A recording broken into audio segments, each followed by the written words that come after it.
fancy meeting you here. Well, hey, Ian. Well, how's it going? It's going not too bad. It's a Wednesday night at 8 p.m. You know what that means. Everybody, and welcome to Blank as a Fart. I'm Gabe. He's Ian. We're going through Twin Peaks because Ian's never seen it before. Never. And I'm going to guide him through it. I and hope we're going to so. have a lot of fun doing it. I don't think I want to get lost in this world, dude. I don't think I'd want It's easy to do, trust me. Plenty to get lost in. I just want to make sure everyone knows, listening, if you're listening to this, I don't think anyone's listening to us live right now, but you can listen to us live on twitch.tv/The Couch Co-op Show. Just go over to Twitch, type in The Couch Co-op Show, and you can watch us live right now like we are right now at 8 o'clock Pacific Standard Time. You can chat with us. That's a cool thing. You can actually interact with us live while we do the recording of the podcast. So if you're just a fucking person that needs to have like some kind of like gratification from being in someone's shit, you can just type something stupid. As long as it's not racist and awful, I'll probably say it. Like, you know. But yeah, you can find us live on Twitch, and then you'll find us just pre-recorded everywhere else. So like you can go to my YouTube page, youtube.com/MilkmanPictures. There's a playlist for Blank as a Fart under the podcast banner. You can, that's actually been one of the most popular places. I mean, not the popular, but it's been pretty popular. I was actually pretty surprised how popular that is. Like, there's a lot of people just watching us talk to each other, Gabe. It's very bizarre. It's flattering, really. Yeah, it is really, actually. It's kind of cool. And then, the normal podcast, you can go just to your favorite podcast platform, type The Couch Co-op Show, The Couch Co-op Show, and, Blank as a Fart will be one of the podcasts that pops up in the feed. So that comes out every Wednesday, obviously at 8 p.m. But so you'll obviously either get it Wednesday late or Thursday morning early. You know, that's kind of I don't know how everyone digest their podcasts. Depending on how many notes Ian has. Yeah, well, yeah. I mean, it's funny. We did the pilot. The pilot was like an hour and a half, and I think that episode was like 50 minutes long. It was. And then last like week's episode was like 45 minutes or something, and then that podcast was like an hour and 25 minutes long. It's like, but I think we really found our footing last week. I mean, I think. We did. I don't know if you've listened to it. Have you even listened to any of it yet, Gabe? I went back, yeah. Did you? I did. I listened to that. I actually listened to that last one a couple times. I think it was a lot of fun. I think I enjoyed it. It felt more comfortable, yeah. It felt more like a conversation. 100%. Which was a big part of the reason why it was better. I concur. And boy, we got a lot to talk about this week, don't we? Oh, holy shit, dude. There's some weird shit. You know what? There's a lot of, okay, yeah. We should just get to it. We should, because this is really where we get into the Lynch of it all. This is technically, we're at episode 2. This is Zen, or The Skill to Catch a Killer. That's the title that was added during the Bravo run. This week we open up on a Horn family dinner. I will say, wait, I will interrupt you just really quickly. This one is actually directed by Lynch. This is, yes. Okay. Lynch directed this one. Lynch and Frost got the writing credits again. Crap, I forgot the editor, but I remember it's not Dunham. It's his assistant, same guy who did episode 1. Fuck the editors. Come on. The Horn family dinner. We got Patriarch Ben, his wife Sylvia, and the kids Audrey and Johnny are all seated around the table. We get the full minute of silence over these opening credits. What did you think of that choice? The first thing I noticed, Donna, she's the only one eating something different. She's eating soup. Audrey, sorry. Donna's the other one. My bad. I apologize. Yeah. I haven't quite locked in on the names yet. You guys, all you listeners that are fucking professionals, write in your hate mail and say your shit about me. Ian's not paying attention. I fucking noticed that she's eating soup and everyone else is eating food. Right? Yeah. He points that one out. Also, is this kind of racist that her brother's like wearing this giant Indian headdress and like in crisscross applesauce, how we would used to say Indian style, and then and then he's like kind of like, hey, I don't know. It's very weird. It's a very Uh, weird scene, dude. it is. So yeah, Johnny is what today's terminology would be neurodivergent. Thank you. Uh, so and that manifests itself in certain cowboys and Native American fantasies that I would say would have been a little native. I more would say popular. native dissonant. There you go. Something along those lines. Tribal elders, you know. Anyway, I believe there's more to it than that. Like there's a history behind it. I think we might get into that later. Not entirely sure. okay. Um, Johnny is, his ties to Laura are important, but outside of that, he's not much of a character of consequence. So he's a link to the Horn family, He's a but plot not much device. outside of He's a that. plot device that connects Laura to her, basically, in a sense. Yes, yeah, Especially, it's a especially in big, this episode. yeah, Anyway, um, yeah. So, but a bit, yeah, and then so Ben's brother Jerry makes his boisterous and disruptive entrance on his return from Paris. You really see Ben transform here. When it comes to his wife and his children, he's silent. When his brother bursts into the room, he comes alive. He's all smiles. He's vibrant. He's chatterbox.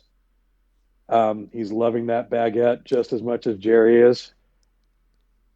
I don't know what that's all about. That's just I have so much like, yeah. Okay, Uncle Jerry comes yeah. in, and I have a lot of things about this, but yeah, the I don't even know where to really begin on this, but yeah, the bread, eating of the bread, like what the fuck? They're like fucking like Sideways, like one, the and corn on the cob there are two style. different types of bread. One is like this giant like baguette you would get from Fred Meyer's. This other one looks like a piece. The one that Jerry's eating is like it's just from like Subway or something. It's and they're just eating and talking, but you can't understand you can kind of understand what they're saying, but it's just like fucking yeah. It's like a fucking cartoon, dude. It's like a Yeah, and fucking it's just sibling banter anyway, so it's not really uh like it's just reminiscing if you can make out any of it. okay, okay. So But there's some more. There's a lot here for me to unpack right now because I wrote a lot of yeah, notes. All right, yeah, all right. So Jerry's played by David Patrick Kelly, and that's I was right. like, as soon as I saw him, I was like, I know this motherfucker, dude. He's the dude in The Crow, and he's in arguably the best scene in the film of The Crow. He's the guy that says, "Abashed the devil stood and felt how awful goodness is." That's right. Now, this is poignant right now because we just this week they released the new Crow trailer that everyone seems to hate. And so going back Timing, and watching this scene, and I'm just seeing like, oh, that film is magical. We don't really talk about the Crow too much. This is not the Crow podcast, but I mean, right. so I just But we could noticed. go on a little more about David Patrick Kelly. Well, no, Uh, we will. I have yeah, yeah. more. I have more. I just wanted to Okay. say one other thing about the Crow. From David Patrick Kelly says this line in The Crow. It's one of my most quoted film lines. So anytime I'm with my friends and we're like out doing road trips and shit, I will say, "Get some smokes and road beers." I say that, smokes and road beers. I just say it. And be quick about Be it. quick about it. Exactly. It's just Yeah. like one of those fucking lines that I have always said, and I just love the sound of it because you can't get none of us smoke and none of us drink beers while we're driving. So it's just like this funny fucking thing I love to say, smokes and road Yeah. beers. Anyway, yes. So then the bread eating is fucking weird, and then they leave. Here's my question. I don't Mm. think we quite got there, but they leave the dining room area and they're talking, and he says, Mhm. "All work and no play make Ben and Jerry dull boys." Was there ever a Ben and Jerry tie-in? Funny you should bring that up because this was my third time watching this episode in a week, and this was the first time I noticed that. Third time this week, sixth time like all time, and that was the first time I noticed that Ben and Jerry. Oh, okay. Uh, y- you know, I just must be Yeah, so seems tuned weird into to like me. writing shit. It's like this is so weird. This fucking show is so weird. And it's like they say Ben and Jerry, and it's like I want some ice cream. It wouldn't surprise me if that's where Lynch got the inspiration for the character names. No, I would maybe. find it so hilarious. But I would love Just, to have known. I mean, I didn't even Google. So some of this shit I wasn't gonna ever Google. mhm. I think the only thing I've started Googling is like when I notice an actor, I'll like make sure I know who they are. But like as far as like the trivia stuff, I didn't want to Google Oh, trivia answers in case you were doing trivia and you were like, so like, you know, if there well, was a also there hey, tends to be a ton of spoilers in the trivia Twin too. So Peaks Rocky Roads was produced by what ice cream company? And I'd be like, no, and anyway. we never got to anything like that. I think the subject material might have been a little grim for an ice cream plant, maybe just a touch. It'd be Um, great. It'd be great. I'm surprised they never took. I think nowadays if you had characters named Ben and Jerry and they're that colorful, I think you would have to make a fucking ice cream flavor. I don't know, especially it's a David Lynch. Anyway, I was just curious. Anyway, it's an untapped market. I think you're right there. maybe we If should nothing else, they we can should make. propose it. Actually, maybe you I and think, I, we should do. They should have the blank as a fart flavor. yeah. Anyway, Now that Unilever is unloading them, they might be more open to experimental shit, right? there you go. All right, can carry on, my good fellow. Uh, right. So Ben fills Jerry in on the busted real estate deal and Laura's murder.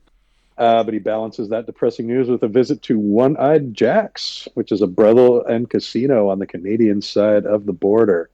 They are clearly high rollers there. They exchange niceties with the madam named Blackie before Ben wins the coin toss to earn the first visit with the new girl. All right, you missed one thing before that. What's the There's a quick scene at Donna's parents because they're on the couch mm, hanging yeah, I out. did. I lumped that in with the one that It's came fine. after. It was, I it had was a quick cut. it's not that important. I had just had a single comment, and I think this comment's important because it's going to come back up again. But uh, how mauve can this house be? Like it's so mauve. And then I think this whole episode is just colored hued to this ugly warm pink color. And I think we start getting it then, as you say, here at the boathouse. So like The tones do seem a little warmer in this one. I would agree with you there. The colors are a little richer in this episode, it's just it's very and yeah. there are also like a lot of interesting camera angles and a lot of perspective shots that happen later in the show that I Oh took some notes on as well. oh yeah, like when you take okay, first of all, you take the boat to the cat house. Mm, It's a great fantasy. Come on. I want to get into my boat. I want to go to a cat house. right. Unfortunately, awful acting ensues. But uh yeah, you have that kind of top down to make sure you see down kind of her giant boob cleavage when you get off the dock. You have the girl with the Oh, big right. titties. Yeah. It's like you have these other shots. It's like, what is this shot about? Like, you're only this shot. The only reason this It's shot an exists. establishing shot. Well, yeah, you have the boat, the dock, and tits. Like, I get it. It Right. establishes To all those establish. things.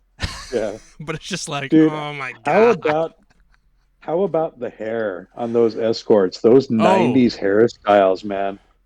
The amount of hairspray that went into that. Good Lord. dude, we can get into. Those were Dude, big. you know what's funny Those about were that? You big and mentioned the poofy. hairspray, Gabe, right now, and then Mm, the end of the episode ends with a pretty epic hairspray shot, like or gel, I guess. But yes, it's yes. pretty gnarly, and it's just like, Yeah. what? That's just fucking And stupid. I mean, whatever. that's Anyway, another one of those 50s sitcom moments. hundred That percent, is like right? straight out of Dick Van Dyke. Anyway, yeah. Yeah. What So more of Lynch's, idealism that creeps it's those pockets of idealism that keep the levity. it's funny Um, because I don't really. Yeah, they go into the one-eyed Jack, and they do the flipping of the coin, and you kind of meet. You don't really meet any of the other girls. They're all very hot. Uh, hmm. the girl that they're flipping for kind of looks like Laura. She has this kind of dimple, and I don't know. She kind of has this. It's kind of weird. Kinda, yeah. New girl, huh? And then, Interesting.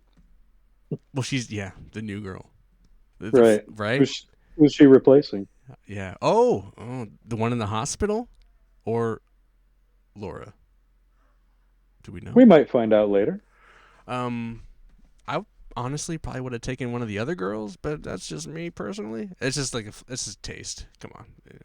Uh, Yeah, I didn't evaluate, honestly. I focused more on the fact that they have their creepy music going on in the moment, which made the whole thing, unsettling, and it definitely gave it not a romantic vibe. This is a predatory vibe happening right but here. it's And you definitely can tell you're. that the new girl feels uncomfortable with, I mean, this is like a straight up Vince McMahon moment is what's Oh, happening here. sure.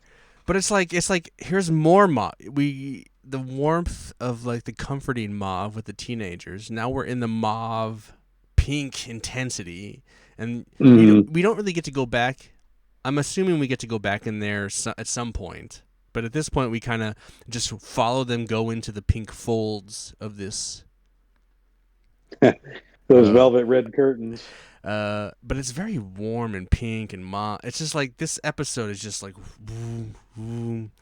Uh, I gotta be honest, Gabe.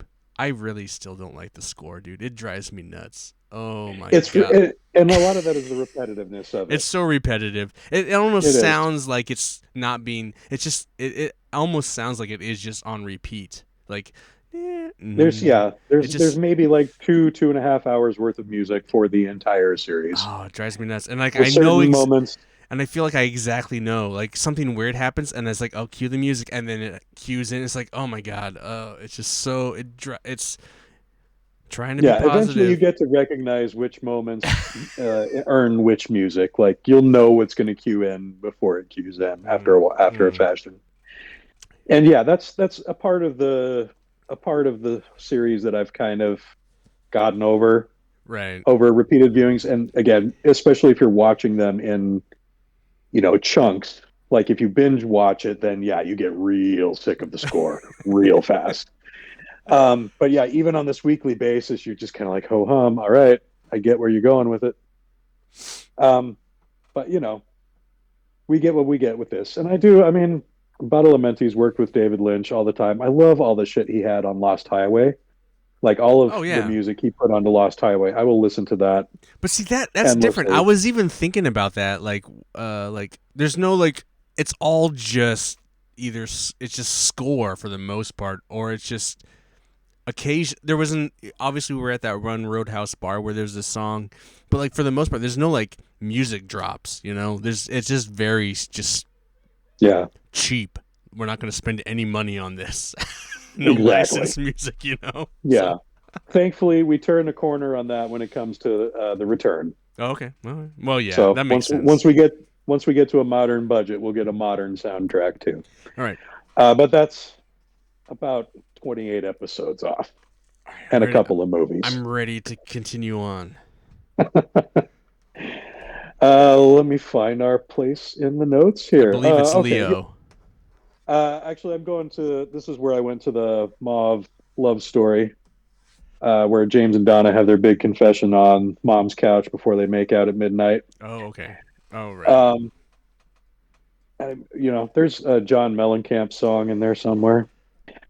Break it out on mama's couch at midnight. I guess I like this was like okay. I mean, I expected them to do this. This is fine. I don't really. It's again, it's the idealism, the Right. levity. Right. It's what we're fighting for, The grandfather clock. It's great. It's Right? classic. It's just what it is. Right. Yeah, but it's just kind of there. We don't learn much from it. We do check in with Cooper real quick as he turns in for the night at the Great Northern. Hawk gets him by phone and informs him about the suspicious one-armed man before he receives a quick knock at the door. There's no one there except for an envelope containing the note "Jack with one eye" in a cursive script. Cooper sniffs the envelope, which is straight out of Arthur Conan Doyle. Pretty sure that he knows who left him that note. What do you think? pretty obvious, isn't it, at this point? Not a lot of people that could have overheard that conversation. I didn't write notes for this. I don't know what I was doing. I might have been writing notes for something else and missed this. This Could is be. this is when he this is when he comes in the room and toots on the flute, right? That's correct. Toot toot. And then Toot he toot. And then he answers the phone. I swear I wrote something about this. Weird. I thought I wrote something about. Oh, well, I must have deleted it. I guess I was. It's a scene. He's kind of being. I don't know. I felt this was not that important. Yeah, a little more quirky. I mean, the note was all that you got out of that. Yeah, because he goes back to the door because someone like randomly knocks on the door, right? Yep. There's no one there No one there, but the note. but the note. It's just like a very just like oh we need to get this. We need. I don't know. It's anyway. Yes. Yeah. I guess I think my original note that I had written was like, oh, just more David Lynch shit. I don't know. I was just like You saw him toot the whistle, and you're like, David Lynch shit. I don't even know what I should write about this. I don't really have any opinion of it except that it's just okay. It's bizarre, but it doesn't. Other It's than a not. guess as to who left him the note. Yeah, I don't even. Should I have a guess? Should I know? Well, there's only been one mention of One-Eyed Jack so far. That was at the beginning of the episode. If you'll notice, I don't remember the episode. I don't. Okay, I don't. I don't remember catching who mentioned One Eyed Jacks. Ben and Jerry. They're the first ones right. to You're bring it right. up. Okay, you're right because they want to go to it. Right. Yes. Yeah. Right. Okay. That Right. conversation is the first mention of it in the series. But like, why would I think one of them would drop him a note? Oh, they wouldn't. Did you notice after they left the hallway during their conversation, the camera kind of zooms into the wall on the a little wall bit? art? Yeah, the art with Yeah. the like the I don't know what he is, like a trapper or something. I don't know. Right. Did it look like there might be a plug or a hole there somewhere? Oh, was there? Oh, should I have paid more attention to I'm that? not sure. You're not I mean, sure? there's stuff going on in the background. Honestly, I'm not positive. You're not I know positive. we'll learn. A plug I'm or not a positive if you hole? can see it. I don't. I'm not positive you can see it in I this remember episode. looking at it, Gabe. I remember looking at it and being like, "Oh, what is that? Like some trapper guy? Like he's gonna skin a beaver because they're gonna go fuck some beaver? I don't know. Like I was like, but I wasn't like. Yeah, I guess I do have this. You know what? He did hindsight have one perspective. arm. I mean, I could only see one arm, but. Anyway. So yeah. Anyway, someone's eavesdropping on the Horn brothers. Okay. Someone who writes in cursive and someone who leaves a scent on the envelope. Oh my god! So a woman, because no man leaves a scent on an envelope. Right. Is what you're saying. Yeah. Okay. Yeah, that's where the Sherlock comes in. That's a lot to pick so up in yeah. that episode, man. Yeah, again, I also was really flying I already high on. have all these blanks. I was filled in really for flying me, so- high on the Crow shit. So like at that point, I was like, "Oh my god, the Crow, dude!" And why would you remake the Crow anyway? Go ahead. There's a whole podcast to be had about that. There is, isn't there? So yeah, now we go to the forest where the dumbass teenagers Mike and Bobby bring a knife to a drug deal. They just like the two of them together are like lower each other's IQs. You say that, but I'm not quite sure Leo could shoot a shotgun the way he holds it in this scene. So like anyway, there's a lot to digest here. Go ahead, continue. Yeah. So yeah, they just argue about drugs and money until Leo threatens them and gets all TMI about his love life. Bobby pretty much outs himself as Shelley's fling. I mean, how dumb do you get? Yeah, you figure out who it is? Yeah, you figure out who it is? Ask him 3 more times. See if he tips him off. But Leo just runs him off, bored with their shit. Okay, so here's my comment on this sequence. Mm-hmm. Again, like always, anytime I see Leo, it's gonna start with "fuck Leo." And in this scene, his bad acting is contagious because it affects everyone in this scene. Lowers the climate around him. and I don't know. I thought as because far of as his like back, the no, Jedi because psychopath okay, stare well, goes, because she of did his okay back, with that. because of his bad acting, I said Leo needs more than a new pair of shoes. Holy shit, he says so many kind of weird one-liners, like cliche new pair of shoes. Oh, I'm not a bank. Man's got to take care of his Man's, own house. oh my Yeah. god, he's like it's just like let's not write a script. Let's just tell him to say stupid shit that everyone says. It's just like, Yeah. oh, okay, fine, all right. And then just my last thing here was also Forrest Gimp, because of the guy in the mask behind the tree. Oh, right. Forrest Gimp. I'm gonna call him Forrest Gimp Forrest Gimp. instead of Gump. Forrest Gimp. So It's a pun, right? yeah, right. Twin Peaks. It should It work, didn't occur right? to me. Anyway, that's my If that's only, my that's my maybe Forrest if only Gimp. that. Maybe Forrest Gimp left the magical woman scent on the envelope. I don't know. Like, I'm gonna think so. I think Forrest Gimp's the one that found the necklace. I think Forrest Gimp is the what do you call that? The MacGuffin of the whole Twin Peaks episodes. So like, who killed it? I don't know. Probably Forrest Gimp. Probably Forrest Gimp. Anyway, did I figure it out? You cracked the we code, did. man. That's it. This is the last episode. We did it. Gimp. Yep. Forrest Gimp. Might as well just wrap it up. Anyway, Forrest Gimp is the culprit. anyway, I hope we could get this as a T-shirt. Forrest Gimp. I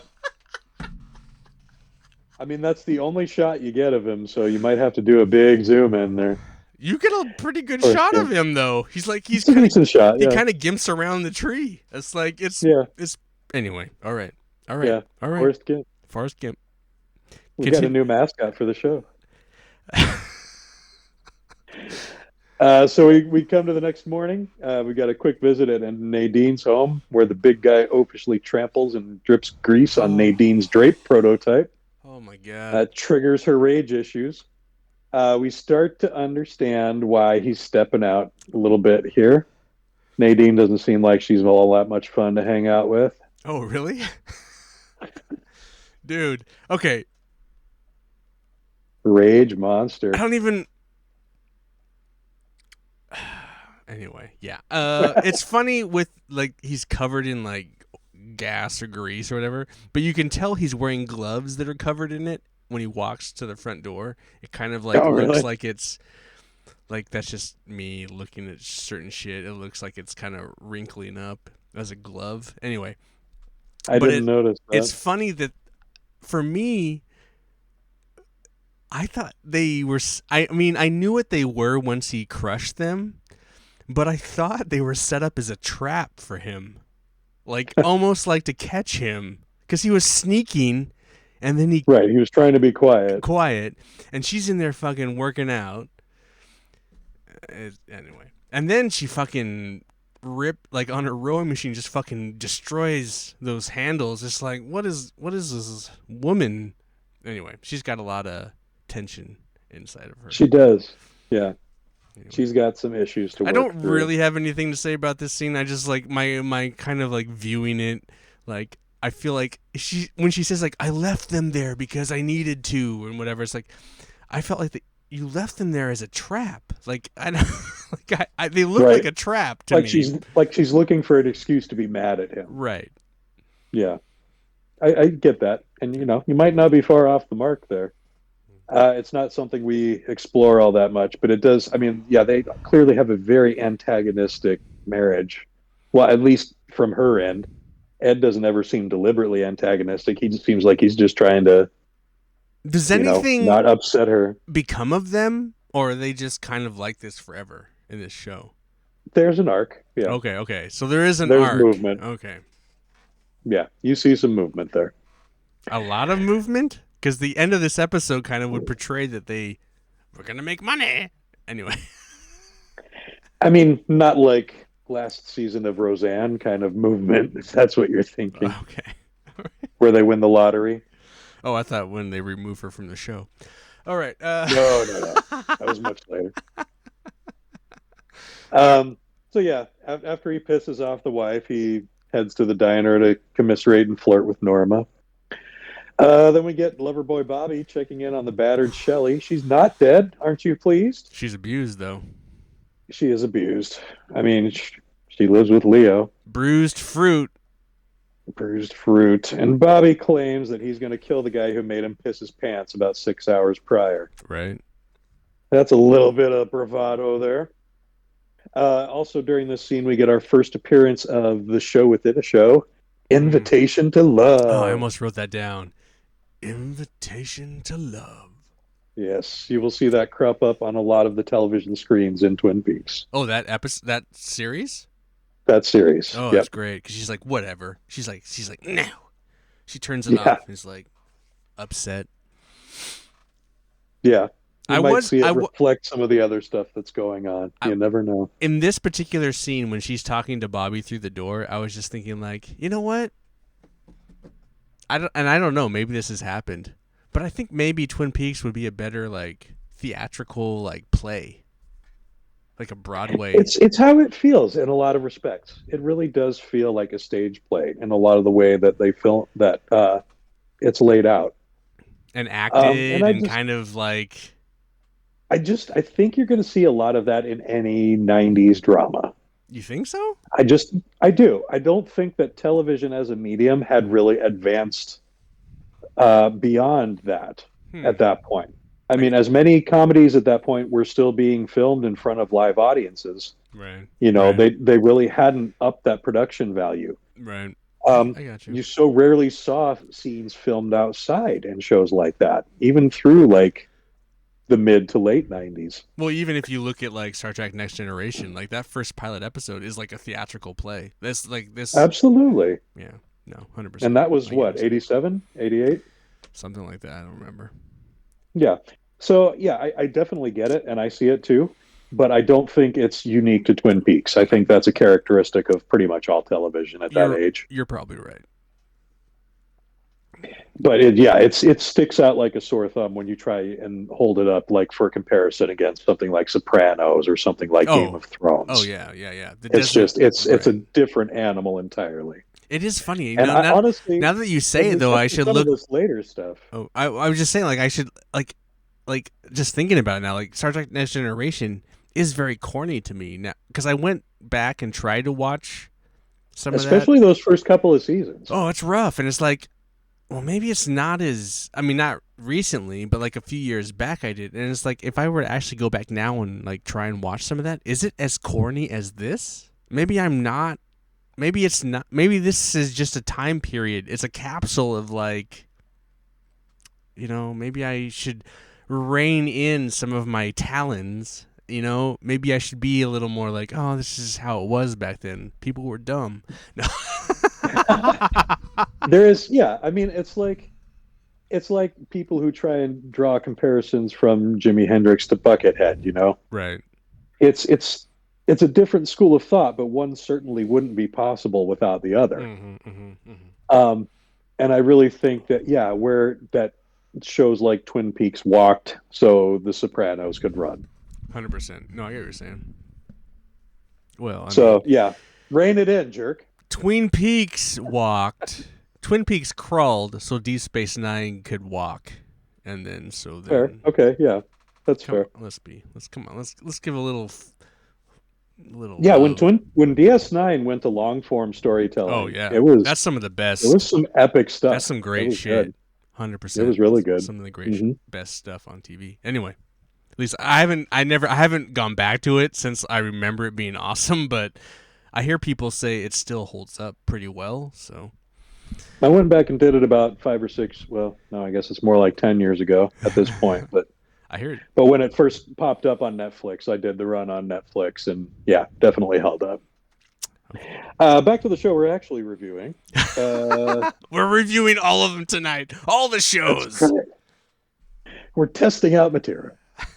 We're getting into an interesting scene here. Now we are out in the forest with Cooper, the sheriff, and the crew, starting their day with, naturally, a spread of donuts and coffee. Oh, my God. But we're outdoors.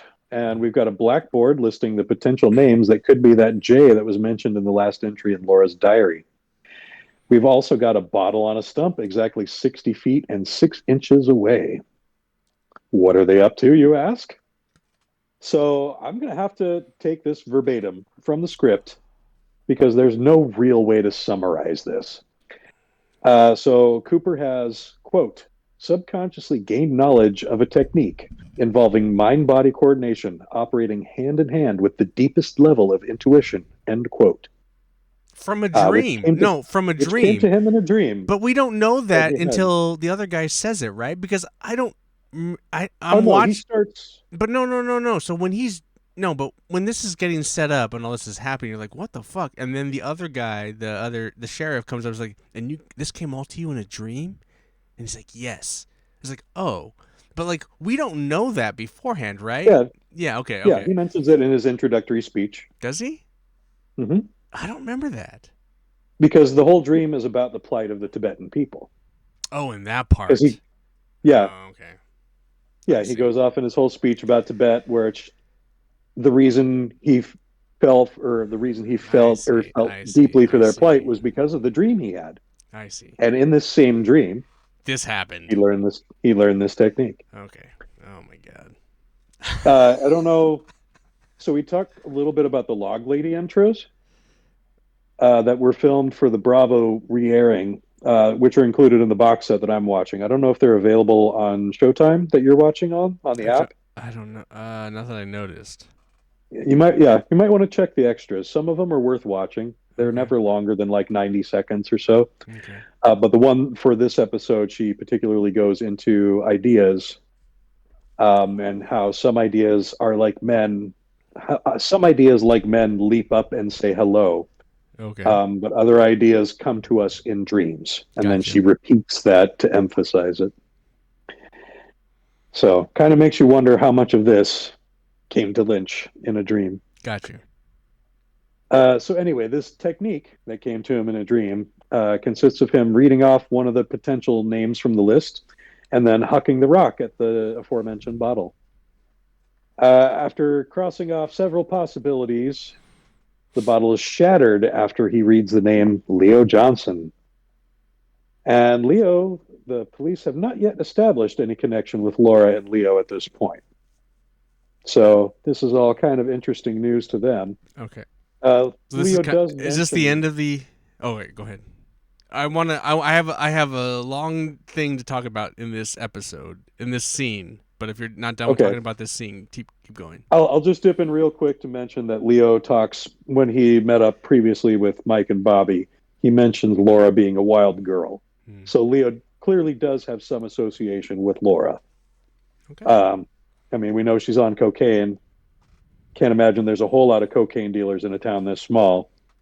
So something's brewing there. Where there's smoke, there's fire. Okay. And yeah, So I have my notes in this section. The table of donuts. Obviously this is becoming a pretty massive running gag. Like the donut table is massive. There are like just all the donuts. Like obviously last week was the boxes, and previous for that we had like a small table of donuts, kind of like this, but like right. Like, uh, is there an army of deputies that never appears yeah, on like screen or I something? don't know how many of these people are gonna Seems eat like, all these donuts, but like there is so well, I many mean, donuts on Truman that. does eat them one in a bite, I so guess, but still, it's just like there's so many donuts. I'm just like, and Cooper, like when they were in the diner, Cooper did order 3 pieces of cherry pie. no, but So Gabe, most of the time people leave the donuts in the box and they just eat. Like these were set that up too. as it's just like, what is this like Yeah. your plan of attack for In the all these forest, donuts? Like what the fuck is how's you going gonna on get here? at those? You just need to clearly identify the fact that there's a million donuts on this table. You can't put a pink box with some donuts. It's just like out of hand. No, It's no, yeah, we've got to make it a decorative centerpiece. yeah. Okay, outside classroom lesson. Like that was like I get okay. One thing, you pulled the chalkboard out to do this thing. But the idea that you then turn it over and there's a fucking map and you like then lecture a group of people, uh, I think at this point, this is the most unhinged episode. Like, shit is just like, Oh, at this point? no, but I feel like last episode was pretty reined in. And the pilot, Comparatively, yeah. And the that might amount of have something to just, do with the fact that Lynch wasn't in the like, director's chair for that one. Like Cooper is like, just, he walks in a room with a flute. Like, what the fuck is that? What the point is that? There's no point. But it's just like random shit is happening right now, and I'm enjoying it, but it's just like, it's just fucking funny and weird and just okay. So there's that unhinged. Then I kind of felt like he's stoning people, like each person, like he's stoning them, like you would at like in an olden time with a trial, and like. So there's that's not like that big a deal. It's just like that's just the imagery was coming to my head. That's interesting. Yeah, I never thought of it that way. As a proper, and then But stoning only the guilty one gets hit. as a proper FBI practice. Stoning, interesting. Like what a weird okay, it's dream stoning, I guess. And then I thought, this is not actually a part of the episode. This is just some idea I had. Wouldn't it be more interesting if perhaps Andy was having like sex with Shelly? Because the stone hits him. No, because it hits him in the fucking. It hits him in the stone hits him. It'd be funny if like, because it hit him, it's like related to someone else that's kind of a suspect. Like I would have thought like.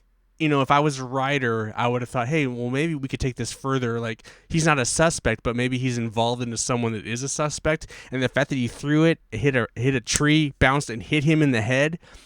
Like, I get that that's not what this show's doing. It's not on that level at this point. Right. I kind of figured that was his intuition telling him that Andy is about as far away from the case as you could actually be. But sure, 100%. I get that. But, like, it could still say that, but he could also be somehow connected to it. I just thought that would have been a fun, like, anyway. And then Leo, I go, Leo! Yeah, like breaks, and then I'm like, oh, yeah, we finally connect. And I'm like, but his truck is literally, the photo of his truck is literally in a porno that you guys fucking found in the lockbox of Laura Palmer. Right. They haven't made that connection yet. So, like, I'm a better fucking FBI agent than fucking Cooper. Like, gonna back off here a little bit, but, like, come on. What the fuck? Yeah, you didn't really check that? Like, there was the girl photo, and then when you panned over to the truck, and then, like, ended that episode, and it's like, You're telling me that information that we saw was only given to us and not to them? I mean, they have the fucking magazine, so I'm being a little dickish here on that, but it's like... It's a little bit of a plot hole, yeah, I won't lie. Anyway. I think that the whole picture of the truck in the magazine was just an aesthetic choice for the nice dissolve that they pulled off. Maybe. Sure, okay. Yeah, I'm not sure it ties in any later. Sure, but Mr. Producer, protect the... Anyway, that's right, dude. I'm the diplomat here. Diplomat. I'm the balance. Anyway, that was my kind of like, well, whatever. Anyway, as much as I think Leo's an asshole, I don't think Leo's the guy that killed her. Anyway, but anyway, okay, that's the end of that outdoor classroom the scene. End of that chapter. Okay, and then we go to the double R. Audrey arrives and puts on some dreamy jazz again while she orders a cup of coffee. The Haywards are there too, and Donna takes a moment to commiserate with Audrey over Laura. Audrey confesses that while she wasn't really Laura's friend, she did appreciate how well that she treated her brother Johnny. This is something that she expressed to Cooper as well in the previous episode, if I'm not mistaken. Audrey further voices her interest in Agent Cooper and implies a connection between Laura and her father, before getting up to do a weird, spacey little dance that became a very iconic moment of the show. All right. I have a lot for this one, too. I'm sure. So the Audrey and Donna scene in the diner, in my opinion and in my estimation, at this point in the show, is the most interesting thing that has happened in the show. In the whole fucking Okay. show. Uh it also looks like it's the thing that Lynch gives the most shit about because it is shot when you are looking at them talking to each other. It's the one that is Hmm. actually shot properly. Like it's not. It's like this sequence belongs in a film. It's shot properly. Uh, the dialogue is actually a little more interesting. It's a little more fun, but it's a little more interesting. So I felt like this is something. The one thing I can't. The camera on Donna, the focus Hmm. is off. It's out of focus. Like it drives me nuts. Like whoever shooting that, like the like on Audrey, it looks great and crisp, but on Donna, it's like out of focus, and it draws. Oh Oh no! shit! Like that. It looks like that, and it's like, Camera down. and you should have, and it's like, should have fired that dude. I don't know. Anyway, but this that sequence is awesome. Like it's like, oh man, this is actual film sequence. Yeah, it does. It, It does feel a little more cinematic than like the stuff you were saying we saw earlier. That kind of felt more like stage play. and then when she dances, obviously when she starts dancing, it's kind of it goes back into the weirdness. But like, actually, when I'm watching these two talk, like, I feel like they're courting each other and they want to fuck. Like, and if they don't want to fuck, if I were a kid, teenager watching this back in the '90s, when however old I was like I would dream about them fucking me, like both of them together. Like that would be my fantasy in We this. do have a. There was the Rolling Stone cover with the two of them and Shelley on it. Have you seen that picture I have before? not. I have not. You should So, look that up. all right. Well, I will do that. But like those two, like, it's also weird that they kind of are. They have short hair. They're both brunettes. They're very similar in appearance. I was almost They gonna weren't say that as they. much so in the Uh, pilot. Audrey's right, hair right, was a right, lot right, shorter in the pilot. right. Um, yeah, so they're a little more, and it's the eyes too. They've got the really pronounced eyebrows, the kind of brighter eyes. They do have. They're very similar looking. They're a little hard to distinguish, But I feel like but these are the two Twin Peaks. No, okay, never mind. But not no, not necessarily. these two like there's an energy there that I think Lynch was feeding off of, and I think this scene is the best scene so far in the show, and I really like enjoyed it. I just wish that the other camera was in focus because it really pisses me off that one's really crisp and the other one sucks. Like, and Yeah, it's not like a sucky like it's supposed to be sucky. It's just it sucks because someone wasn't doing their fucking job. Anyway, but I really dug this sequence. So yeah, it's good to know. It is interesting, but yeah, we'll touch on that a little more later. oh, Let's just say we're probably not going to end up seeing a lot of more scenes of Donna and Audrey having a heart to heart. makes There's a sense. few. There's a few, but not a lot. Because antagonist protagonist, that's what we're dealing with here. Like Not necessarily, at least not in the script. hmm. We'll get into it a little more later. I know exactly when we'll bring it up, but it's in a few episodes. So, but I'll I mention it always then. felt like Audrey was the one that killed her. Like, you know, in the very first, like the pilot was like the way she like took off her boots and put on her heels, or took off her heels and put on her shoes, or She's whatever it was. She's always been, and then she's kind of yeah, conniving, and the other one obviously loves Laura. I don't know. yeah. There's two very different Audreys that we see. There's one who's more innocent and who's like actively looking to do good, and then there's like the impish one who like spills the coffee on the desk and ruins her dad's business deals and pulls shit like that. So yeah, we get a little bit of both Audreys. We're not sure where it's going though. But she has the hots for Donna. Not she wasn't into Laura. She's into Donna, right? Well, she's into Cooper, but No, I no, mean, it certainly looks more. I mean, not she currently. definitely. No one's into Cooper right now. Not on the show. Not on the show. Anyway, all right. Anyway. Let's get to Miguel Ferreira. Oh yeah, we'll get there. Oh yeah. First, there's the bloody towel. Not much Oh, to mention all about right. that, other than that Cooper and Truman get a look at it. But then, yes, here we go. Albert Rosenfield, our second RoboCop alum to join the show, and his forensics team, who get no lines, just sunglasses. Cooper seems oddly unfazed by Albert's acerbic and cantankerous nature, but Harry takes notice and makes it clear that he's not going to put up with Albert's bullshit. I had a quick note about the scene right before they meet Albert, where they're just kind of chatting, and Cooper is like kind of preparing Harry for Albert. Tells him, he's lacking in the social niceties, and then he does the bit where he honks his nose, Right. and I'm like, there's no way that was in the script. That was a total ad lib. That was just Kyle MacLachlan having fun on the set, and Lynch left the take in because he thought it was hilarious.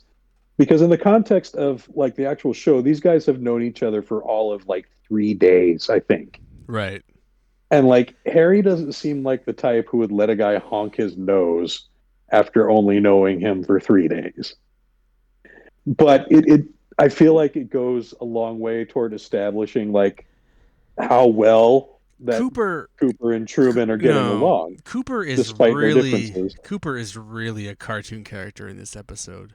That's why I call Yeah, this episode yeah. unhinged. So here's my notes. So Miguel Ferreira, longtime friend of the show and man that taught me how to snort coke off a hooker. Uh, uh, sure, he's fine. Poor Bob Morton. He plays what he plays. My only comment was uh, the sheriff says, I'll meet you down at Queer Street, or I'll take you down. I'm forgetting but Oh, Queer he Street. would knock his teeth down to Queer Street. Queer Yeah, Street is or like, he'd be okay. But when he says that, and the agent walks away, Cooper's like, right. it's Yeah, just so cartoony. It's just like, so you got the honk of the nose, and then all during this whole conversation, Cooper is like, he's got a boner and he's just smiling the entire time. It's just like right. he's like so happy that this agent is just being an agent, and it's just like, what the fuck is this about? Yeah, I don't know. Maybe he's just trying to be like extra positive because he knows how Albert I is, don't know. and he's Maybe. trying to balance that I out. don't think Because I so. mean, I that think he's thumbs up into it. can't be I like think he's a into it. Like, this guy is he's like the best at what he does. It's like Cyclops watching Wolverine or some shit. It's like, this is the best there is at what he does, and what he does is fucking, it's fucking weird, dude. It's funny. it is. It's really funny, but it's like, And this was where the scene that I noted took all those strange perspectives and camera angles. Like we get a lot of oh yeah, we get up, we get askew down, angles. we get a lot of weird shit here. Yeah. Yeah, and that was all really interesting to me. Like to choose this scene in particular for it. Um, It's just and I don't know if it it's a was. funny choice, man. It's like, I don't, and this is, here's the other thing. Like, I feel like the pilot had a tone, which was kind of Mhm. weird. I feel like the first episode had a kind of carried that tone, but this episode is just like, it's so crazy with the bread and there's just so much shit, weird shit that's like, we had a tone, but now we just don't really give about it. It had like I think maybe it it was had like just like Lynch saying, "Let's see what they'll let me get away with." no, 100%, and I'm gonna get there in a second. But like, there's kind of a weird, like, goofy, eerie tone, and then I feel Mhm. like this episode just said they just cut the legs out from that and said, oh, let's just be fucking stupid. And I feel like maybe here's, as a director, as someone who creates stuff, I would have liked, I think carrying that kind of awkward, eerie tone across everything would have been good. Going just so full unhinged ham on this episode, I don't know. I haven't watched it all yet, but Here, I just feel like I don't think that helps it. I feel like kind of being unnervingly weird and goofy is fine, but just going full like deep throat bread and all this other kind of shit. I don't know if that helps it. Obviously, that was his choice. He did that. I don't know if it helps it. So I don't know. Yeah, it doesn't necessarily. I don't know how much it serves the story to make those particular choices. But or serve the Um, series. I don't know, but I haven't seen it all yet, like you have. So I don't know. I just feel like it would have been nice to carry the energy of the other. I mean, while I wasn't buying in quite yet, I did like mhm. the fact that it had a kind of a cohesive energy. This episode is like, fuck all that shit. I feel like personally, it just It throws really a lot at you. upends It really upends a does. lot of it. So Hmm. Yeah, there's not if you thought you knew what you were in for before this right, episode, right, right, you did right. not realize it until No, about that it's last 20 like minutes. there were no fucks given for this episode. Like, Not a one. yeah, Not a one. not a one. All right, where are we at? After the nose honk. So yeah, a trepidatious Ed returns home to find out that he's actually on Nadine's good side now, as his little grease accident was the key to unlocking Nadine's successful creation of silent drape runners. Does that actually Ta-da! come to fruition? I'm asking. I'm asking for a spoiler, but I'm okay for this spoiler. Does that actually happen? You know, I don't think so. Not for a while, anyway. I think she finally achieves it in the return. Oh, really? Oh, I interesting. think so. Well, okay. I think she What is finally the gets what there, is but the she never time gets she difference never gets near between chocolate. these two seasons and the film and then the return? Is there a time difference? It's the real lifetime difference. Oh shit. Okay. All right. That's good. Yeah. Good to know. I'm just curious. Yeah, they span the actual 25 years that passed Oh, between. here's what I put for this. Holy shit. The squeaky wheel got the grease. Fuck me. Yeah, da-da-da-da-da-da. All right. Pun Master Ian at it again. Ain't con anybody. Anyway. Oh, here we go. It's our first visit this episode with Catherine and Pete. They're bickering like an old married couple as they get ready for bed. Behind Catherine's back, Pete sneaks a key to the safe to Josie, where she finds not one, but two ledgers for the sawmill.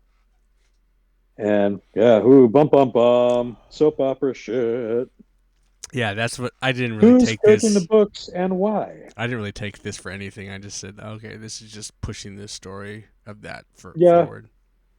yeah, there's drama around the sawmill. We know that Catherine wants it gone so she can sell the land to Ben Horn, but we're really not sure what the hell Josie wants at this point.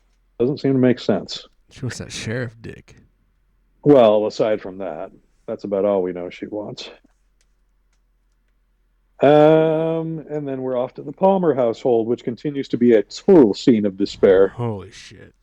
Leland, who is at least a little bit stable the last couple episodes, just has a complete mental breakdown to the strains of Transylvania 65000. He accidentally smashes a picture of Laura and smears blood all over it as Sarah shrieks endlessly on. I put the Palmers are losing their fucking minds and their ability to act. I feel like Now, this is just like just go ham. now, okay, we actually have not yet talked about Ray Wise as Leland Palmer. We haven't talked Ray about it, but Wise, he went not good here. I mean, this is just a fucking I don't too know. much for you. It's bad. It did seem abrupt.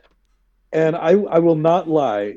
When my brother and I watched this show and its first airing, like he was the source of a lot of what would be meme humor for us. Right. Oh, Like there 100%. there were certain lines that we haven't gotten to yet that we'll get to later, but that it essentially became jokes to us, But that's the just thing. Like inside jokes. this series is full of memes, but it's just not. It's outside of that.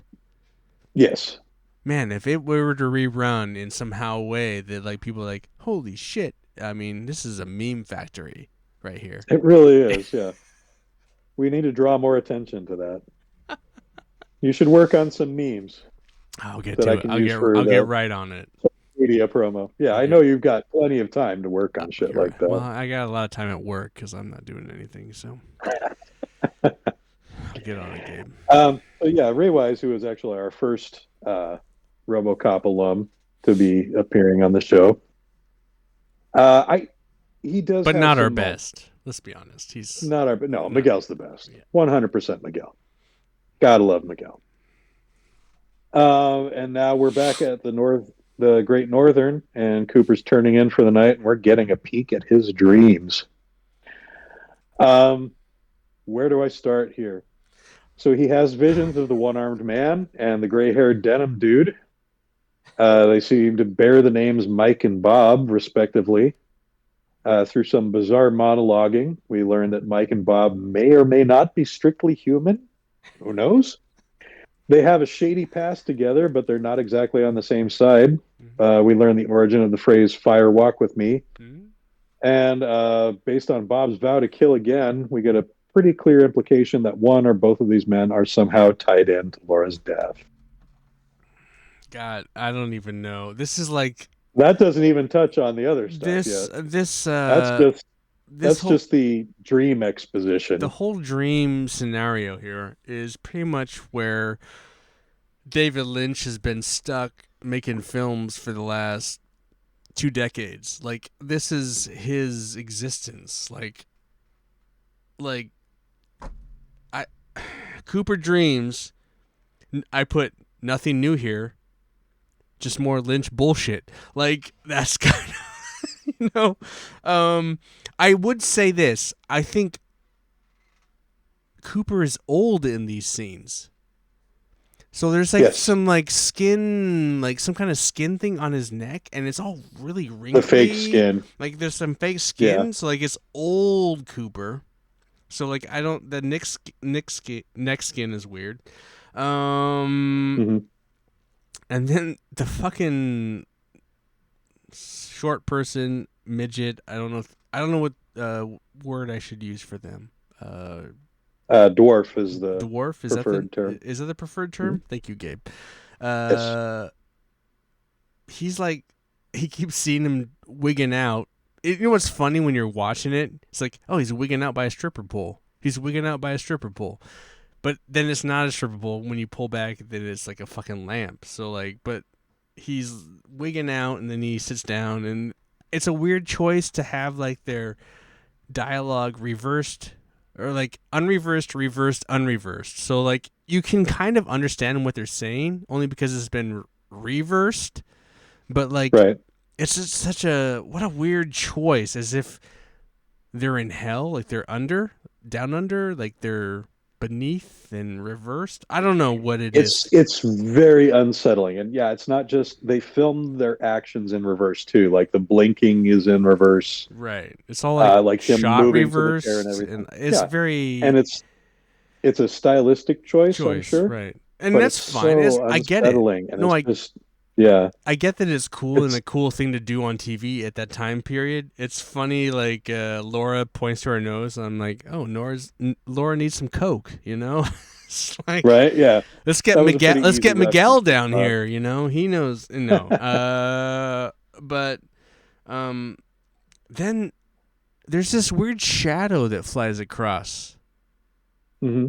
like, but it doesn't. It's not. It doesn't really resemble anything, and I'm very curious. Is that important, or is that just stupid? Like, I don't. Does it ever come up? Is it ever something that we really need to pay attention to, or is it just a fucking red herring? Because like they're sitting there, and then they go to the wide, and there's this weird like kind of shadow that flies across the drapes, and it's like, Yeah, what is that? that's anything that I see stuff like that. I mean, there is so much stuff in Lynch and in Twin Peaks in particular, where you're just like, what is that? Why the fuck did he do that? Why did he make this decision? And you will get so few answers. But you have no idea to this day what that To is? this day, no. Because it seems like such an apparent thing. It's not like it seems like what is that? What should it's just such a it's just out there. Then okay, all right. I actually thought it was gonna be something. Now you're saying it's not really. It's like what? Uh, It's but it's curious that you fixated on that though, of all the things. Like then as opposed to like the choice of sculpture or I don't really I mean care. for The me it was always the sculpture, dwarf. you know what? The sculpture to me was like, oh, we just need something. Just put something back here. That was a prop that they had from something else. They just put it back there. Like, Mhm. I get that the set design and all that shit is just very basic, and I feel like I'll just throw that back there. Oh, that'll be interesting. No, And then there's just that the shadow is crazy though. Like, because they're just sitting there not really doing anything, and the shadow it's one of the most and does Cooper even look at it? no, Like no does he one. even But notice it's it? one of the most apparent things when you watch that wide shot. It's just like so apparent. Oh yeah. When you watch the shot, it's the only thing that sticks out because it's the only thing He in motion moved, in that particular shot. and so I'm just But like, then yeah, what is that? What does that even mean? Like, it's just what so does it fucking represent? weird. Yeah. Um, he kisses Yeah, Laura. you'll be asking that Laura question a comes lot. up and kisses him. You know, Hmm. that's pretty So aggressive. the dwarf does get some important lines. Uh, He gets some dancing what in do I too. have here? Oh man, yeah, dude can move. He also gets an end. What Not we'll throw this early, but he also gets end credits. End credit he dancing. does, yeah. We get him on the alternate end credits. We get a few of those throughout the series, most of the time in episodes that are directed by Lynch. Funny enough. It's just a So what notes do crazy. I have on here? It is. It's all crazy, and The only and thing I I had. loved as a 13 or a 12-year-old kid. I loved every second of it because it was so fucking weird, and because there was nothing else like it that I'd ever seen in my entire life. I at that point I was way too young for like Blue Velvet or Wild at Heart. I wasn't going to be popping that shit in the VCR anytime soon, or Eraserhead for that matter. Right. So this was my first real experience with anything, any kind of surrealism. Hmm. Um, so for that to be explored in like a television medium in 1990, I mean, this is where it really starts to stand out from everything else that had ever come before it. This scene in particular is where you're like, okay, you're either in it for the long haul or you're never watching this show again. Okay. So here's the other thing. Obviously, the score. I suck at saying his name. Badalamenti. Yeah, he's a jazz guy. Mm-hmm. But I don't remember there being much actual jazz drums and shit in the previous two episodes. I feel like it kind of became more apparent where there's some kind of like people Yeah, would be talking and it'd be like more kind of I don't maybe there was it just wasn't as apparent to me in those uh, episodes as it was in this episode. no, not so much. Like this song and Audrey's theme are pretty much the only two that have like your classic brushstroke jazz drums on them. So then For the most part, this everything else dream is. sequence has a lot of jazz. It's a lot Mhm. of kind of that, and there's like it kind of like because this episode kind of culminates in this sequence. So there's like a little bit of drumming, and then it kind of culminates here, um, and then he wakes up like so like and his hair is like just fucking like uh something about Mary, you know. It's just Yeah, fucking. Ace Ventura was the note I made. Okay, I just like he's got the fucking something about Mary haircut, and Yeah, I think it's funny because he's like, I knew who killed Laura Palmer. Oh yeah, we don't know what's going on. But it's like, no, it can wait till tomorrow. I'm like, what? yeah, right. They can wait till tomorrow? Yes, and it's just like And then he just hangs up and it's over. It's just over, and it's just like. Okay, dude. Whatever, dude. This episode is so fucking. I don't know. Like, I feel like I don't know. He probably doesn't direct the next episode. I feel like the next episode probably gets back into that groove a little bit. I don't know. I haven't seen it, but I just feel like it was going on this groove, and then David Lynch just decided, like, nah, this is ratchet. Let's just fucking ratchet that shit up. Let's just fucking ratchet it up. And this episode is like, there's so much crazy weird shit going on in it. It's just like, what did I just watch? What did I watch? You know, that's where I'm at. I don't actually think it's good. I actually think, I mean, if I'm thinking consistency of what this show is, I feel like the previous two are better. The pilot and the first episode are better. This episode is just like, here's my giant cock. Look at how big this fucking is. Now suck it. You know, it's just like, what? This is a lot of introducing some different ideas, yes. But like, I feel like everyone's it's gonna an artistic flex. But everyone's gonna reel 100%. It back in after this, right? They're gonna go back to that other kind of status quo. So like, I don't. Why? You get I don't know. You get some of both worlds. I get it.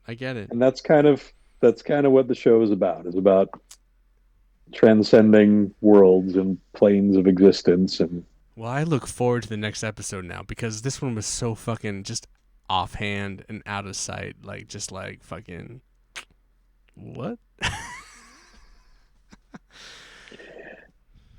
It definitely is. I mean, like I said, this is the one where it either makes you or breaks you as a fan. Well, I mean, here's where you got me, Gabe. Like, I'm contracted to do these episodes with you, so like, whether I like it or hate it, I'm in for the long haul. You know, in for a penny, in for a pound. Yeah, right. But I think it's funny how, like, and this is kind of how I approached it, because I knew you might have that reaction to this sort of stuff as a more pragmatic filmmaker. For me, like, the whole notion of every episode left me asking the question, what does this mean?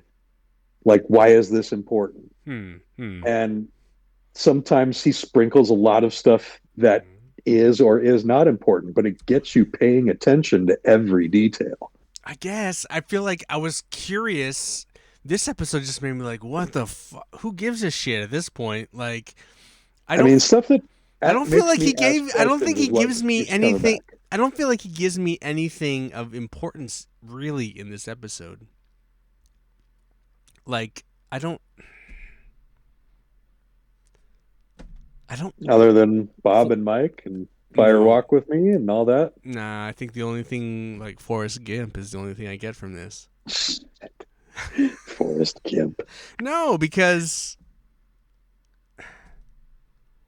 I don't think any of that's important. Is that important? I don't feel like any of that's important. His dream? His dream, is it important? Like, we saw the one-armed guy break in to the hospital in the last episode. So do you get the impression that this is the last time we're going to see the dwarf?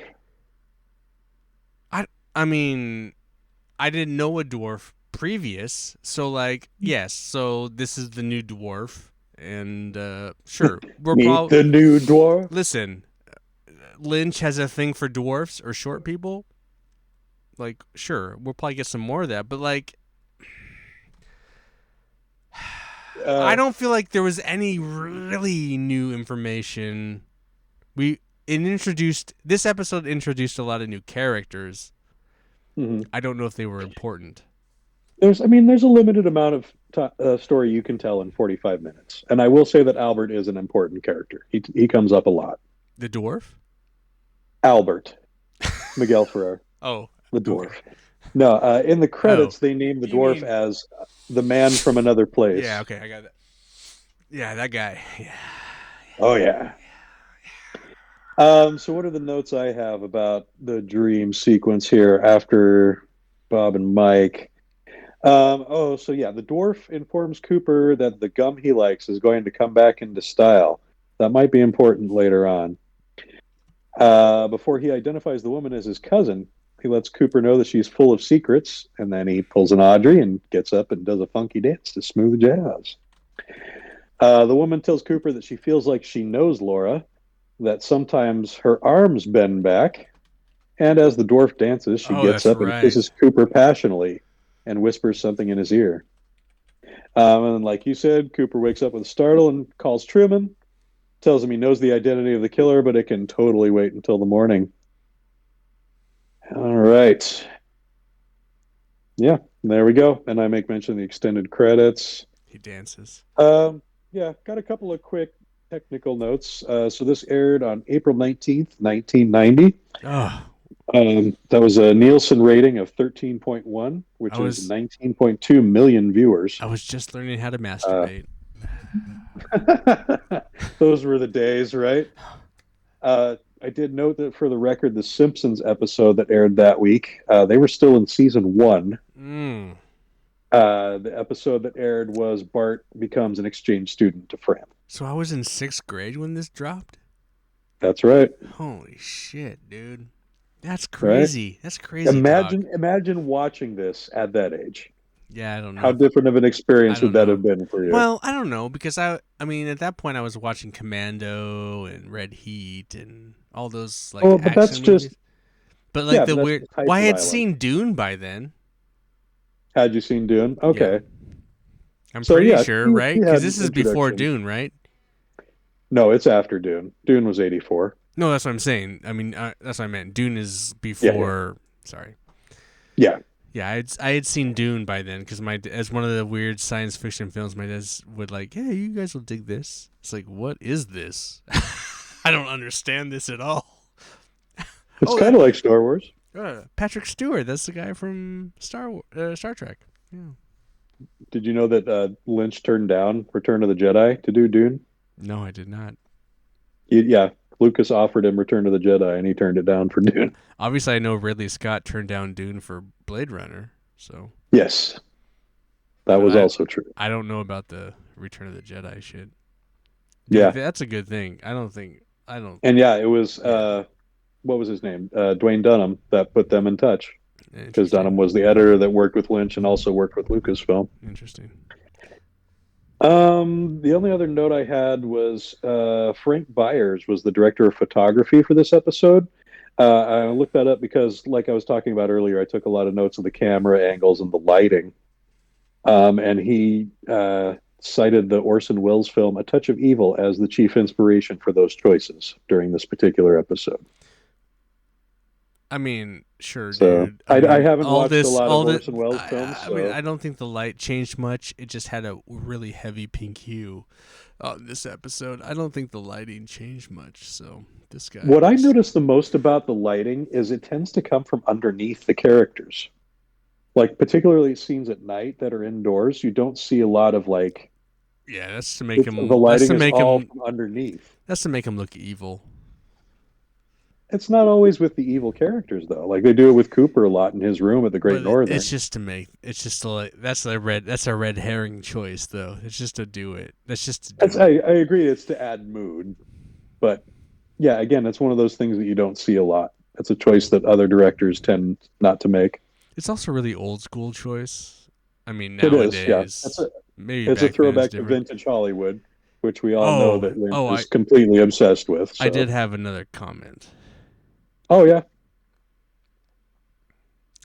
Uh, this shit gave too many people license to make films. With great power comes great responsibility, and I would say Lynch abused his power. Because you're watching this and think, oh, I could fucking do, and you're right. You could totally fucking do that. The problem is now there's 100,000 people wanting to do this, and like I can't make a film because you fuckers are making this shit. Anyway, it's a joke. I mean, it's kind of a joke, but it's also my kind of it's kind of a joke. my criticism on But this a isn't lot of film. This shit. is television. Yeah, but like, This is 90s television. how many kids watch that shit? At that's what I'm saying. You're at like 6, 7th grade, and like, oh man, I want to do that weird shit. And then you grow up to do that weird shit, and like now we got a Zack Snyder, and anyway, I don't want to get too far. I don't want to get too far into it, guys. But David Lynch is to blame for a lot of bullshit. That's my hot take. Anyway, I kid a little bit. I kid.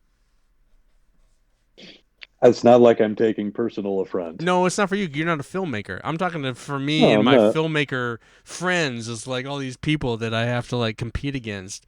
Like, well, I didn't make it because Zack Snyder made it. You know, and I'm gonna blame David Lynch for that. Who probably David Lynch inspired Zack Snyder 100%. to make it before you could. Yeah. Well, anyway, we can't say. We can't say really. Who can? Who What can? might have happened differently with Ian's Who career can? had he seen David Lynch when he was 12? Mm-hmm. Who knows? Mm. All right, trivia. Where's the trivia? We have trivia? We didn't have a lot of trivia for this No episode trivia. outside of not much to note, really. Michael J. Anderson, who is the dwarf that plays the man from another place, he actually already knew how to talk backwards.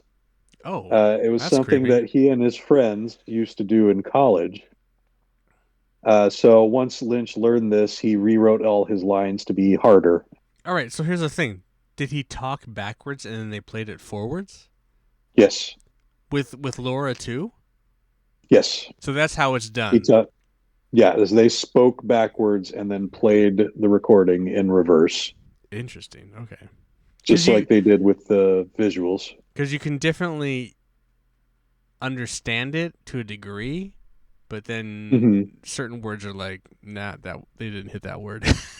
Yeah, like they're twisted a little bit out of proportion. So I should note that a lot of the images from Cooper's dream were part of what rounded out the ending from the European cut of the pilot. That kind of like gave a lot more exposition and wrapped up the notion of the killer. Okay. I honestly haven't gone through the European pilot yet. I was going to wait until we got a few more episodes in to do that. So We I'll could do probably do we that could we before the could next watch the episode. European pilot at some point if you want. See, If you can I'm find think it. I don't know. well, I'll have to watch it first because I'll have to find out exactly what it would spoil for you. Oh. Uh, Oh. so yeah. All right, So watch there's it. there's Watch other it, Gabe. revelations that may come later. We'll see where it goes from there. I'll give it a watch this week. I'll see if it's something we need to bring up or if it's something that needs to wait until We can just watch it at the a end little bit of this later in the season, series. maybe. That's fine. Just to watch it and be like, "Oh, Well, wow, that was different." See if I pick up on uh, it. See if I pick up on it or something, you know. well, not every question is answered by the end of this season. So Not every keep in question is mind we answered. only get I don't I feel like not every question is ever answered. But not all of them.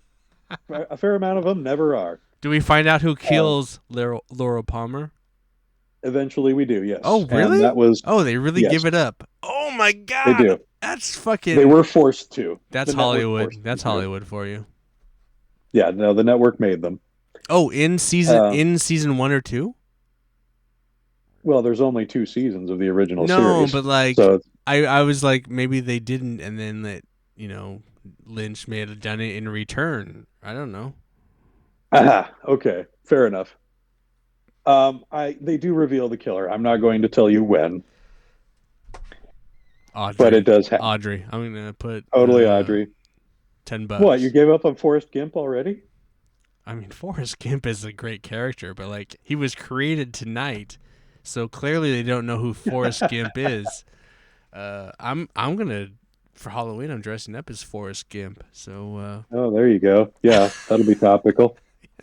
life is like a box of chocolates. You Yeah, ever? most of this trivia, yeah, most of this either is spoiler heavy or, Oh, all right, all right. I thought you were gonna like yeah, not any start kind of like coming interest up with at shit all. and like quizzing me on the episode. Quizzing you. What the Yeah, hell would you know about it? like trivia. No, like on the on the episodes. Like you could quiz Um, me on the previous episodes I've done. Like you could like start coming up with the questions like, "Oh, are you really paying attention?" oh, You don't yeah, have to we'll just, you don't have to do that. Cuz I honestly, I would get them wrong. But you could do it. We could do it. We could do it. We could 100% do it. Like, I pay attention really hardcore. Like, I watch the episode. I put all these notes. I'm really tuned in. You are, yeah. But then I fucking dump it. It's like, That's why I watch them twice. Like I watch them once for enjoyment, and then I watch them twice for notes. dude, I'm really enjoying this though. I am really enjoying this whole like. I know you think I probably don't enjoy this show, and the show I probably wouldn't really watch if it wasn't for you. But like If it wasn't for the banter. doing this is so much fun. I really think this is awesome and a lot of fun. Yeah, So I'm really yeah, enjoying I'm it. absolutely enjoying it too. It's a lot of fun. What is your take on my take of it so far? I mean, I think it's reasonable. I think it makes sense for a filmmaker to feel that way, and again, that's why I wanted your perspective on this. Is I never took this from a behind the camera approach. I am 100% a fan on this. So, like the questioning the choices that he makes from a director's perspective, I also want to hear that sort of stuff as well, Cool, cool. or from a screenwriter's perspective Are there as well. any takes that are like close to being on point, or am I just totally off base? Like as far as what's coming up in the story, Maybe, I don't know. Sure. I mean, outside of Forrest Gump, you've hit some pretty astute points here and there. I'll say, yeah, Wait, Forrest Gump doesn't kill everybody? yeah. Who's to say? Really, we don't see everything on screen. All right. But is Forrest Gump the character Twin Peaks needed from the beginning? Forrest Gump is like the smoke monster in Lost, dude. There we go. Oh shit, see? All right. No, I never watched Lost. I don't know what that Nor means. did I. I don't know. I was going along with you. And then you sank us both on that one. All right, Gabe. Torpedoed it. All right. Well, I didn't do much research for next week's preview. Do we ever? We haven't yet. I do a little bit. Should we? Just a No, tiny I feel teaser like here we and didn't there. really. I mean, okay, whatever. We did a little bit. I don't feel like you I need just wanted to. a You sense just of say, it. hey, hey, everybody, you guys want to play along? You should watch the next episode. You should watch the next episode. Be prepared. Be prepared next Wednesday, live at 8 p.m., where we tap into episode 4. I'll just give you the episode name. We'll see what that what images that conjures up. This one is titled "Rest in Pain."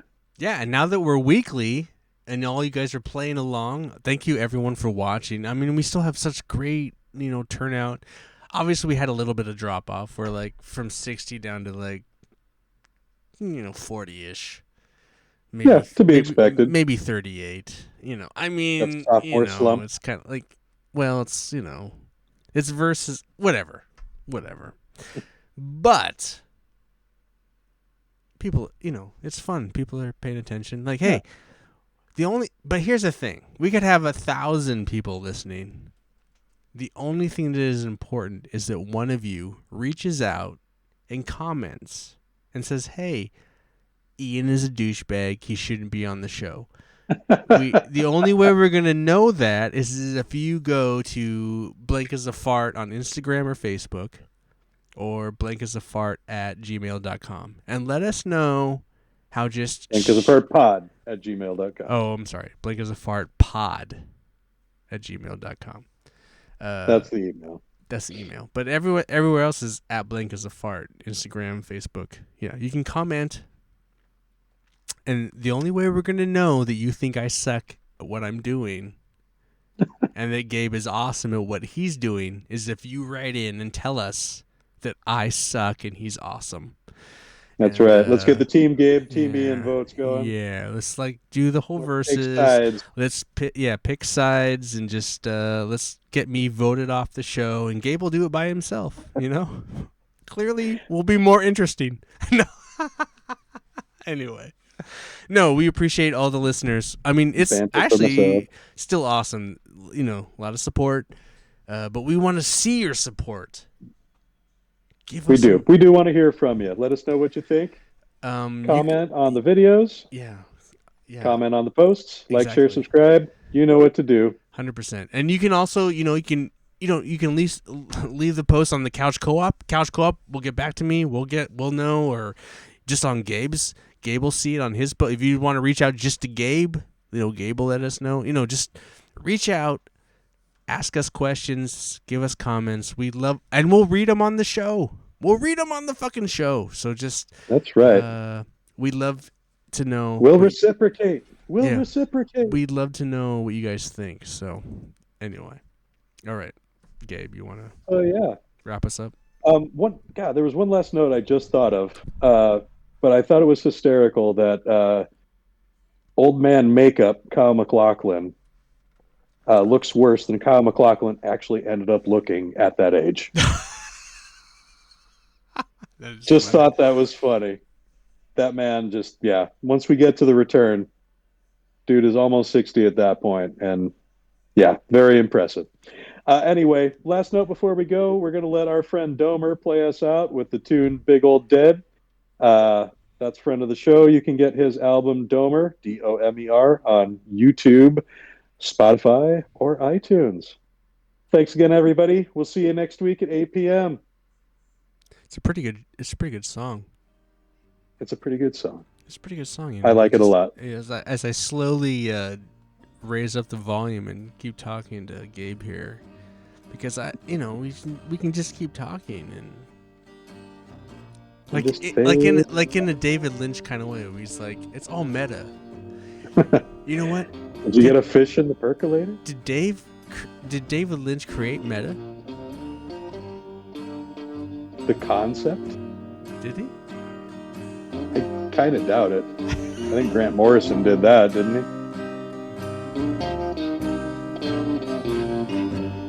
Who knows? Let's write a comic book about it. We should. I think you should. I love you, Gabe. Love you too, Ian. See you next week.